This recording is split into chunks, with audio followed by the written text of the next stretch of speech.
everybody, and welcome back to TartleCast. You are here with a special guest today, Peter Schawacker, and I hope I pronounced that correctly.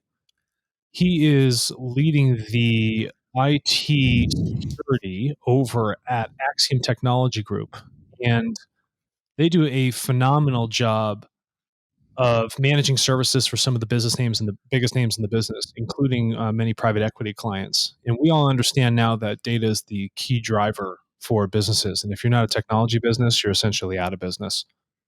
And so to make sure that their clients have the highest amount of uptime, they have a phenomenal combination of services between strategy, implementation, support, and cloud. So when we talk about holistic approaches, I'd love to have you tell us, Peter, how did we, even from your standpoint, what brought you to this sort of approach towards solving these needs for clients, and how have you seen that growth over time in the technology space? Um, there's been an interesting shift in the PE space over the past probably about a year, little over a year. Private equity firms used to be extremely reluctant to be prescriptive Yeah. on IT, but particularly cyber, in part because they just didn't know the space, and they considered cyber something that their portfolio companies need to be responsible for, it could manage better themselves. That changed, mainly because of the sheer number of breaches. And then, of course, the amount of attention that's in the news about cybersecurity. So they realized that these firms were not going to get it done. They just couldn't. Most of our clients are small to mid-size PE firms and portfolio companies. Um, One of the problems that those companies have is they don't have the advantage of scale. Hmm. So companies with anywhere from 50 to 300 for the most part, some going up to 1,200 employees, but they're pretty small, but they're also really good targets, very diverse. Everything from, very little federal exposure, but everything from like manufacturing to retail to financial services to tech. But what they all have in common is that they're PE owned, and therefore they're watching the numbers and their profitability in certain ways. And so, even though that they're not so massive inside, they may hold a large amount of assets, right? So, in sense of a target, access to bank accounts, trusts, anything else that sits within that private equity firm, someone's like, okay, if they lack the ability um, with their own resources to manage certain strategies and implementation around data security, they're looking at this. Well, now that we're being reactive, now that we've realized a lot of people have had these breaches, I don't. It doesn't matter if it's a credit rating firm or it's another private equity firm. We need to do something about this. And typically with private equity, they're good at sourcing experts. And so, how is it that you guys came to be that leader, as Axiom Technology Group for these small to mid-sized private equity firms to be like, hey, we understand what your pain point is, and this is how we actually develop that solve. Mhm.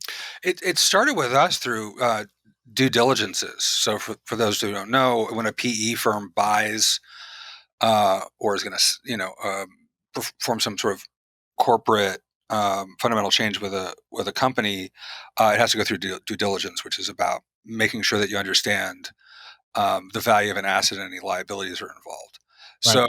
So we started probably 5 years ago, and I'm new to Axiom as of November, so not that long. But about 5 years ago, we started being pulled into cyber due diligence exercises along with IT, where we would spend a couple of days running kind of a basic overview of the target firm's security, just to understand, like, are there any hidden costs and any hidden risks. In the process of doing that, like, we started getting called back for Hmm. to do follow up and do more extensive work. We found that when we found problems, these firms didn't have any solution provider that they could trust or that had insight into what was going on. And ultimately, like, every company is in the business of making money, whether you're a for-profit or a nonprofit. The dollars are always there. Correct. And so what we figured out how to do was how to be really efficient with spend and with investments and hit exactly the kinds of controls that need to be put in place to resolve certain current issues. And we can talk about what those are if you like. Yeah, no, I'd love to. So, if this is understood correctly, private equity firms recognize their weakness, just in themselves. Mhm. And then when they go to actually bring something into the portfolio, they want to make sure that it doesn't have the weaknesses they typically had, or because each business is individual within itself, it'll have its own specifics that need to be fixed. So you actually bring them up to muster to where they should be and say, okay, now that we've identified this, this is how we can fix it and reduce those liabilities in that portfolio now that you've adopted that firm. Yeah. Well, look at it. I mean, I think the right way to look at it is that cybersecurity changes the cost structure of an asset. So if IT, if using computers, which is really what it comes down to, using computers and applications costs what if you think it's going to cost you $1, but cybersecurity adds 20 cents to that dollar Hmm. today, then you have to account for that cost somehow. And so a lot of it just begins with like, what is the value of what's being acquired, or and how is that going to change over time? The way that plays out in practice is we also see a lot of breaches. So my team performs an assessment.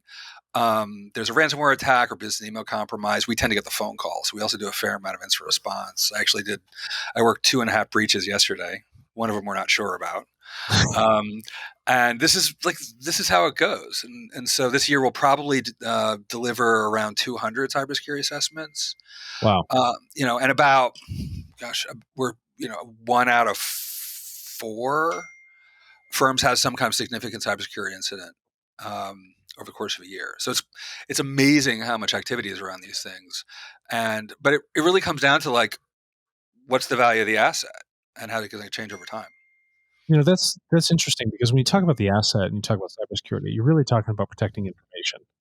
If you're using your computer and for whatever reason there's a leak in some way, shape, or form, or the process that someone is essentially storing that information or sharing it internally or externally, you're going through that process. Say, okay, where is the data that we currently have ownership of or stewardship of, and making sure that that is managed properly with the proper checks and balances in place, so that that doesn't continue to leak, right? Or we stop any possibility of leak there in the future. So Mm. the real driver for you guys, and from what I understand is these firms, is that protecting this information and having proper cybersecurity protocols in place is protecting their major asset, which is that information. It's that data storage. Because once that's lost, you lose the trust of your customer, Mhm. you lose the value of your asset of information itself, and then from that, you lose your revenues further down the road. So if you talk about $1 and then there's 20 cents on top for security, when I look about the essentially the annuity of that cost over time or what is gained from it, it doesn't seem like that spend is, albeit that much more of a premium, considering the fact of how much data is actually worth now, currently with how businesses are being run. Am I off the bat with that one? It's what you're saying isn't wrong, but it's not the PE firm's perspective. I think that's Their perspective is they're trying to protect trying to protect money. So you're always trying to do two things, right? They're trying to reduce risk to a reasonable level, or you're trying to create value. okay. And although the value of information is part of that, um, it leaves out availability.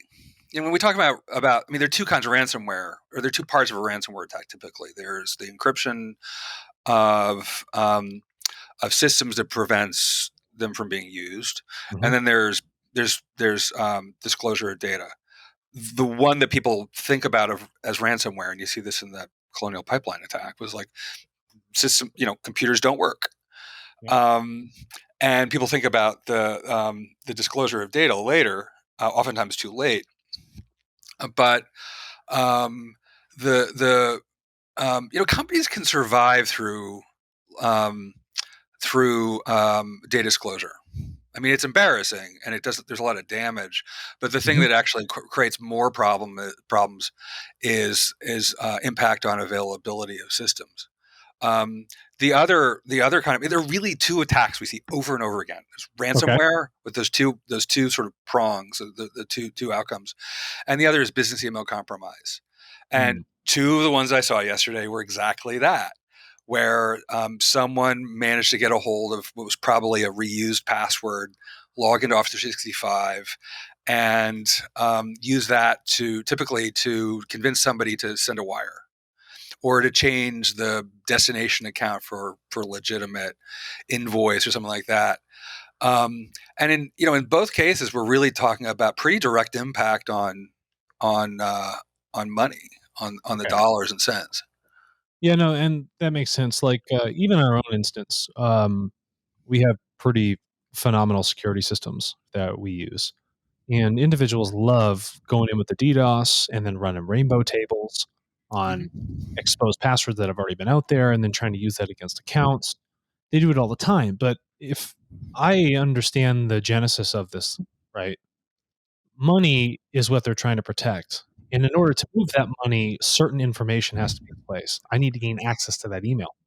Yeah, But really, it is the data and the information that drives the money to move somewhere. So if you got to protect what's going on with an email that may be compromised or passwords that may be compromised, yeah, right? Or you have an issue with your encryption.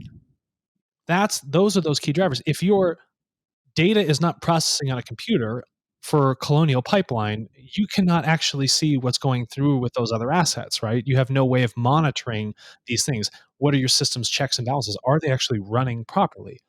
And yeah. when these things get attacked, it has a direct effect on human life. Imagine if someone did a ransomware attack on something that was going on in a hospital. A lot of these machines now, many of them IoT based, are connected to these in-house systems that are happening at the hospitals for doing this sort of monitoring. If you shut that down and you have no digital monitoring of these people, what happens when somebody codes, right? Unless it has a fail-safe where it's going to do this completely analog, we're kind of stuck to what's going on in the digital. So when these resources stop their flow, you know, it's not the fact of just embarrassment, but trying to catch up for what was lost. It's almost like you have to put in twice the amount of effort.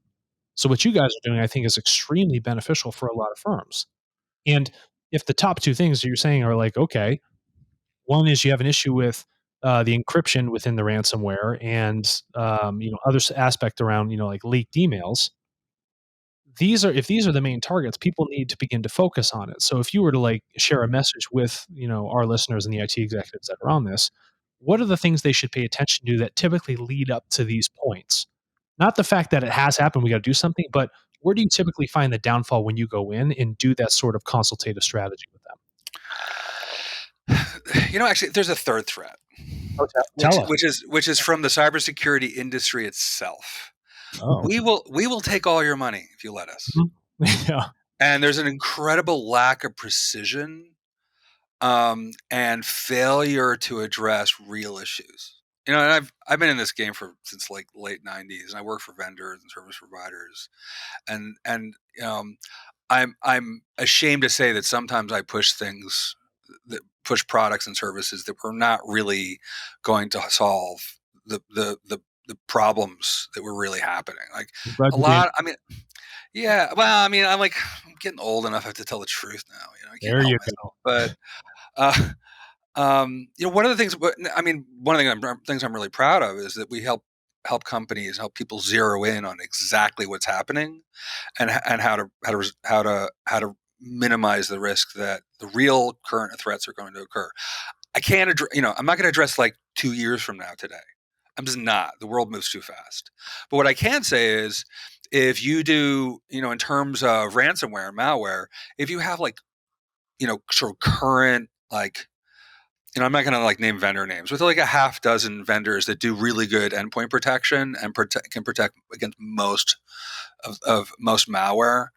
If you have that, if you do good patch and configuration management, um, and then if you're probably not going to get hit with with malware. And most ransomware attacks are really about that, if not all of them.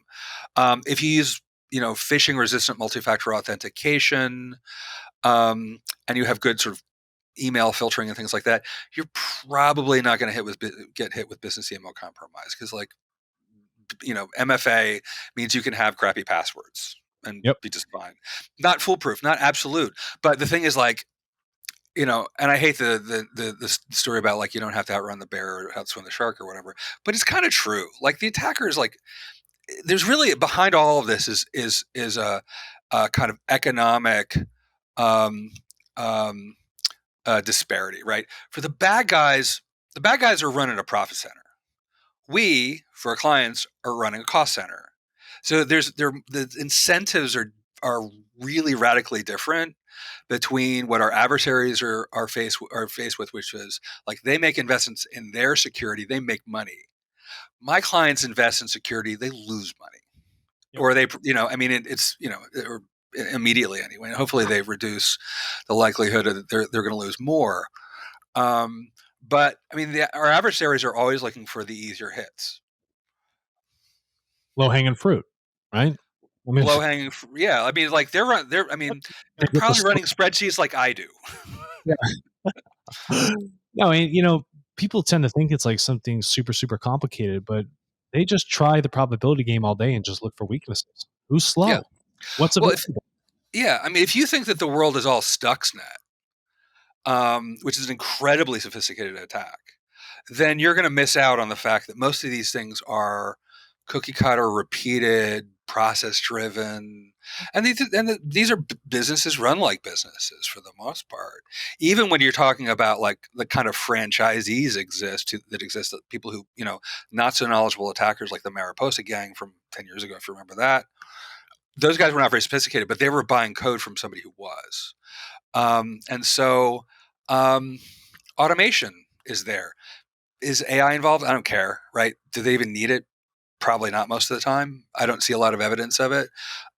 Simple business process and planning and automation will do the job from the attacker's perspective. We have a similar challenge, but again, the incentive structure is not in our favor. It isn't mine because I make money at this. For my Right. client, it's not. Yeah, Peter, I wanted to ask a question. You talked about the third attack, and I really like that.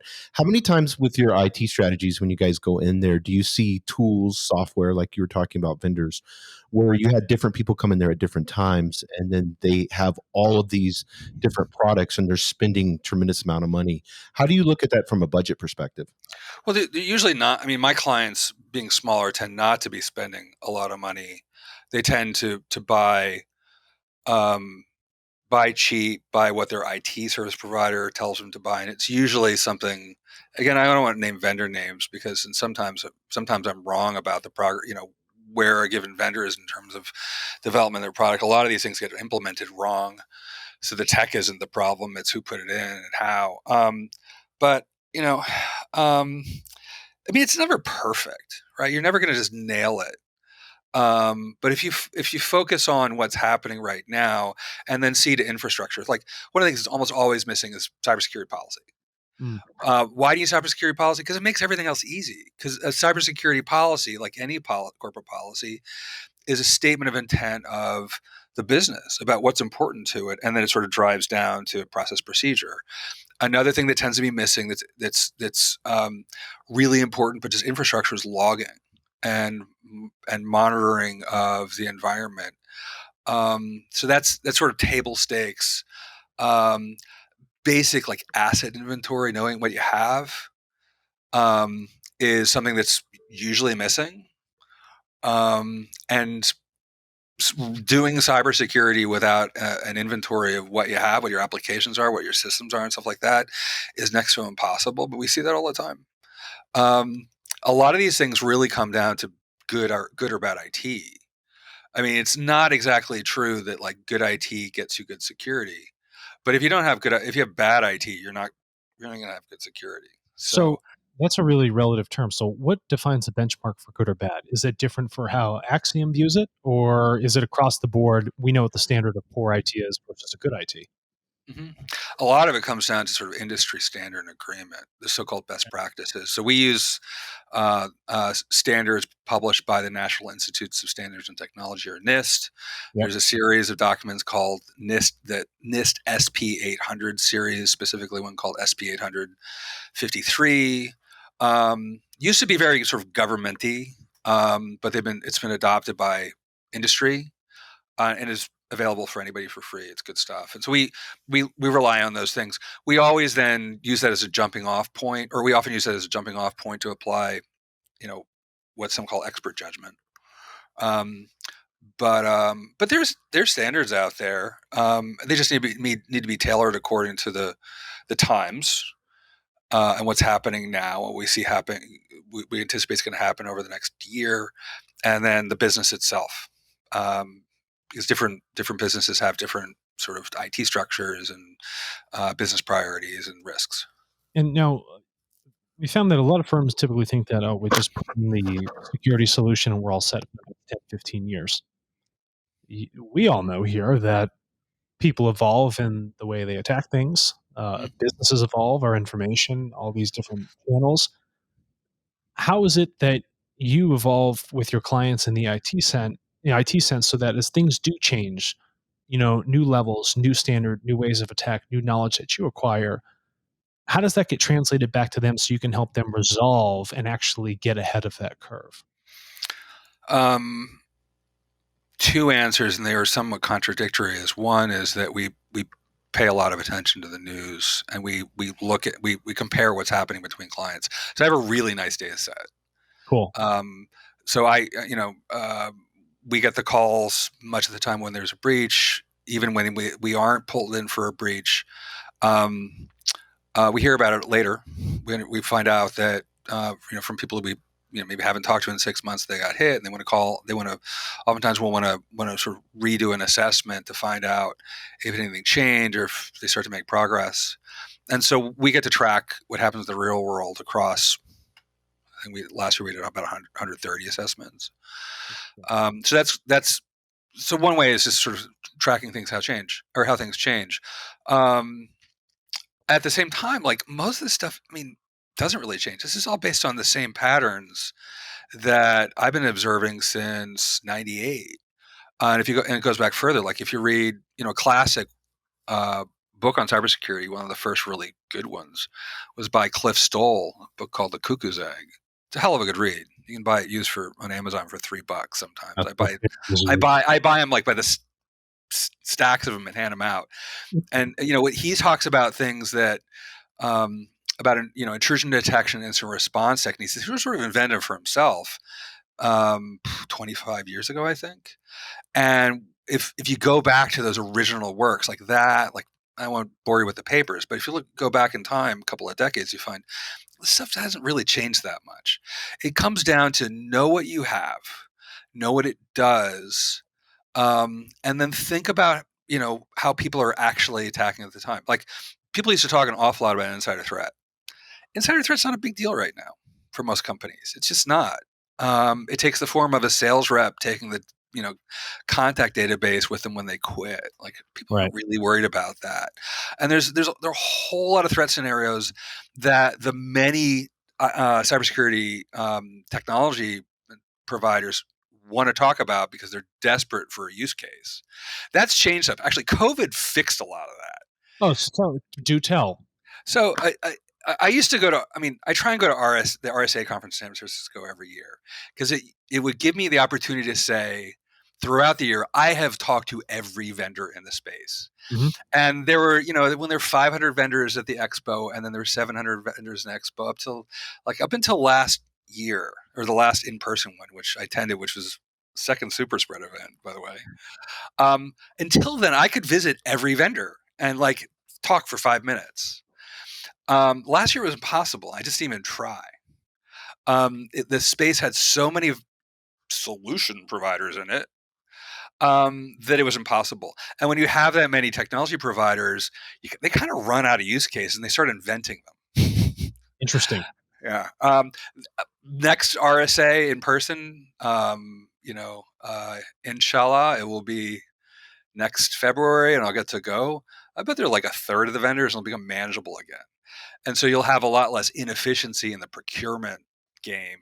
And a lot of cybersecurity really is just procurement in terms of like making technology investments. It's going to get a lot easier. We actually spend an awful lot of time studying the technology vendors to understand like who's solving real problems and who's just making stuff up. So now, in a world that's becoming inherently decentralized, I mean, if just think about the basics of a cryptocurrency, and you understand this, it's just okay. This thing's encrypted. It's been decrypted. We keep a log of it. We know what asset has been had, but multiple people are verifying this. Do you find that the vendors are also looking towards a more decentralized model for what they're, I guess, bringing to market that's new? Because if you talk about procurement, well, if the risk of that procurement is then shared across many people supporting one system, do you feel like that's where it's headed, or do you think the vendors are still trying to act on a very centralized effort to bring in these solutions? Yeah, I don't know if the centralization decentralization thing is true. I think it's just moved. Um, Now, control of applications and systems shifted outward some and moved to the business, in part because the software got easier to deal with, and Right. implementation and management moved from internal teams to external teams. You can just basically outsource it. I mean, ultimately, Larry Ellison was right back in 95 when he said eventually this is going to be like electricity, where you plug a jack into a wall and IT comes out. Well, and that's almost true. It's not true of cyber security. Like, you can't just jack into a wall and like good cyber comes out. It doesn't work like that. Right. But I don't know that things have become more or less centralized. They've just shifted. Um, and there, part of the problem, I think the biggest problem that we have still is that it's so hard to keep up. What has become decentralized is knowledge. Like, back in like 1999, I was working at Citigroup these days. I didn't know anything. I like root on like 100 something firewalls. I didn't know how TCP/IP worked. Like, we were all totally faking in those days. But you could do that. You could get into this business and just learn it all on the fly because nobody else knew what was going on either. Right. And you just had to, right? I came in as a tech writer and I managed a SOC. you know so those opportunities existed then, and you just learn, like, you learn some Unix, you weren't learning Linux then, you were learning some Windows, you learned networking, intrusion detection, databases. Like, you got to learn it all because expectations were really low. But now the expectations are so high. What do you do with that bar now? Well, the other problem is that, unlike then, back in those days, 9 o'clock every morning, I would start reading the trades, the security trades. Back then, it was called information security or data security, before people started calling it cyber. By 11 a.m., 2 hours later, I was done. Like, I'd read everything produced in the industry by 9.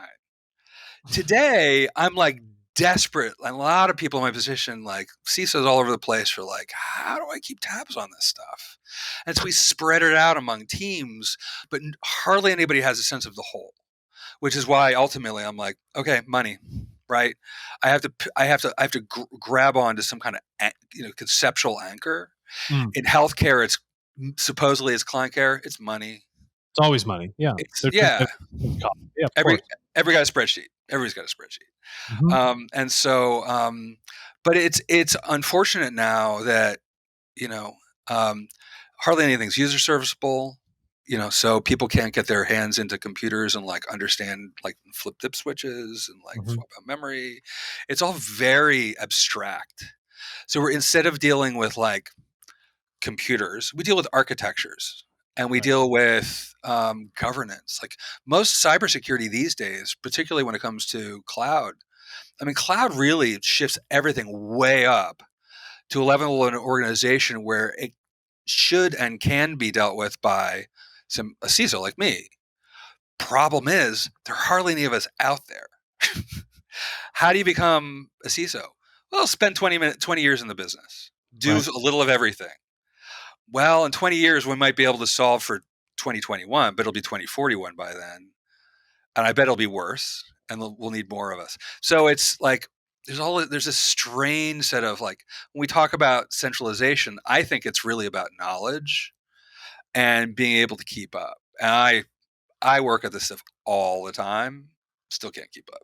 So you're saying that there's probably a business opportunity just around the knowledge itself of cybersecurity, and it's There is, and there are actually some really great providers, and some of them are free. Like, their newsletters produced by, like, I will name names here because I'm going to say nice things about it. I really like the Record of Future stuff. There's CyberWire, which is invaluable. Those guys are awesome. Um, there's SANS Institute, Internet Storm Center, like, most valuable 5 minutes of the day I spend with their podcast. Podcasts like this one are super valuable, but you have to curate your feeds so carefully, um, because you can spend 24 hours a day keeping tabs on things and still miss stuff. So you have to organize it. You have to I have to distribute awareness amongst my team, and then have people reporting. It's really complicated. No, it's really interesting point because Jason and I talk about this at a fundamental level all the time. Is that the distribution of this knowledge is the thing that's actually changing the game. And when we come to talking about that mass sort of education through mediums like this that we're currently sharing on, this actually helps with that refinement. It opens up that level of access. And if we can continue to act as quite honest filter for what is happening, be ahead of it, pay attention to it, and then help rechannel that information, it allows people to actually work with it in a meaningful sense rather than get lost and inundated with how much content there actually is out there. Yeah. Right. And so Yeah. that, Interesting. Yeah. Sorry, go ahead. no, please, by all means. Yeah. I mean, one of the interesting things about this is that it's the same problem that we have in cyber itself, which is trust. I Yes. mean, cybersecurity is about what we can trust. Like the term zero trust is kind of funny because it's not actually zero trust. It's about what we choose to not trust anymore, Hmm. or what arguably we shouldn't have trusted to begin with, which was networks. Yeah. For the Well, I most mean, part, they were right? they were created by DARPA. I mean, who's going to trust that? Yeah. So I mean, yeah, it wasn't meant to be secure. It was No, It was experiment. it's an experiment. All we want to is how much can we open up the floodgates of communication. No one ever said we had to secure it. Yeah, exactly. But one of the biggest problems we have is that most people in this business, most of the pundits, are full of crap. They're charlatans. Well, In fact, Peter, how then do how do we? you know? Yeah, this is what I mean, right? You've been in the business for so long. You've learned it from the ground up. You saw the early days of opportunity, and now you're like, you can't be a bullshitter. So then, how do you go out and either help your clients spot these people, or how is it that we can make the people listening to this aware of the fact when someone actually may, in fact, be bullshitting them? Is there a barometer that they can use effectively? Yeah, just learn to think critically and don't and be impatient. I hate to say it, but like just don't waste a lot of time. If somebody can't communicate to you in a way that's convincing, I mean, what is proof? Proof. The definition of proof is that which convinces. Hmm. And if one has a keen ear for baloney, you're going to be able to learn over time who you can trust and who you can't trust. Make sure that when people talk about cybersecurity, that they're talking about things that matter to your business and that where they can relate what's happening in the world right now to your business and what it means, and talk about the minimum that you can do. Yeah. I mean, a lot of people in cybersecurity bemoan the fact that businesses only want to do the bare minimum. Like, well, I don't want to spend more than I have to for anything. It's called efficiency. Yeah, do the bare minimum because bare minimum is better than absolutely having jack, right? Yeah, it gets you the result you need, so that you can go make money. You can play golf and maybe like leave at 6 o'clock on Friday. Like that's all we want to do. I mean, so the other thing is like anybody who talks about security as if it's like awesome Mm, is doesn't know what they're talking about. right. IT, I like to say, is like basically the janitorial service of business. And cybersecurity is like the toilet scrubbers of the janitors. No Love one, that. no one likes us. Nobody wants to do it, but it has to get done. Yeah, I don't like doing my own security. It's a grind. And so, don't listen to people who talk about how cool or awesome security is. It is for us. Like I love it. I love it. I'm not going to But listen to that. but yeah, but I don't. I'm not going to try and convince a client that it's interesting because I know they don't care. Well, And so I think it's. I mean, this is why when I hire consultants, I don't look for people who have master's degrees in cyber. Like I don't look for degrees. I don't have a degree. I was a musician. Like I studied philosophy and history and literature. mhm, I, best hires I've had were former school teachers, high school teachers, know how to command a room, know how to persuade and influence, know how to handle a crisis. right. Mostly know how to think critically. Musicians are also really good because they know how to work in a group and how to improvise. Um, some of the best hires I had were people who had backgrounds in sociology and philosophy. I mean, if you're going to learn cyber, like if you have a passion for it, you'll figure it out. Yep. No big deal. Actually, the very best hire I ever made was a guy he was working on his doctoral dissertation in computational epidemiology. So he was a computer guy, but his thing was about The spreads. epidemiology. It was like 1999. It's kind of Eric Arnoth. He's now like one of the great ones. Best hire ever made. Yeah. Um, and he didn't study cyber, and I think he's at MITRE Group now. So we've got to look outside of the what people think of as the traditional IT and cyber career path. I have yet to see a university cybersecurity program that actually didn't result in net damage. Like I have to teach people, what all the things that they learned in school, or almost all of them, were just wrong. I'm just preaching all which over is unfortunate. So yeah, No, I think that's actually like an amazing, and I think the attitude is a little bit more serving when you take the more educational approach. You're talking about, hiring high school teachers. They understand what it means to give rather than coerce someone into doing something. And they know that you have to meet a certain foundational threshold before you can step off and understand other things. So it's like, don't sell me like the top product with all these other things that are absolutely required for it. Just sell me what needs to be sold now so that we can secure a foundation to work off of. yeah. What if I need different tech next year? I can go buy that technology. Correct. I don't need to buy it this year. I can buy it 2 years from now. Like, one of the things that's really hot right now is user awareness training. We do a lot of user awareness training, technology implementations. We manage services around it.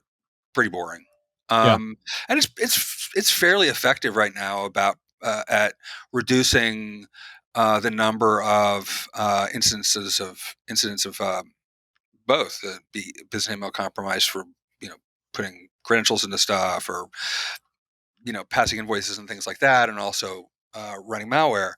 But dollars at donuts says next year not going to be that meaningful. Why? The bad guys are getting more subtle. Yep. They're getting harder to fool. This is why I never get angry at users when they fall through this stuff. They have my sympathy. I've been fooled. You've been fooled. You Oh, probably might not even known it, right? But so next year we're going to need something different. Maybe it's more endpoint technology. Maybe it's, who knows? I mean, maybe it's more about foundation at that point, and the foundational stuff allows you to kind of have a platform on which you can integrate other kinds of technologies. But like, there's a lot to be said for good short term thinking. yeah.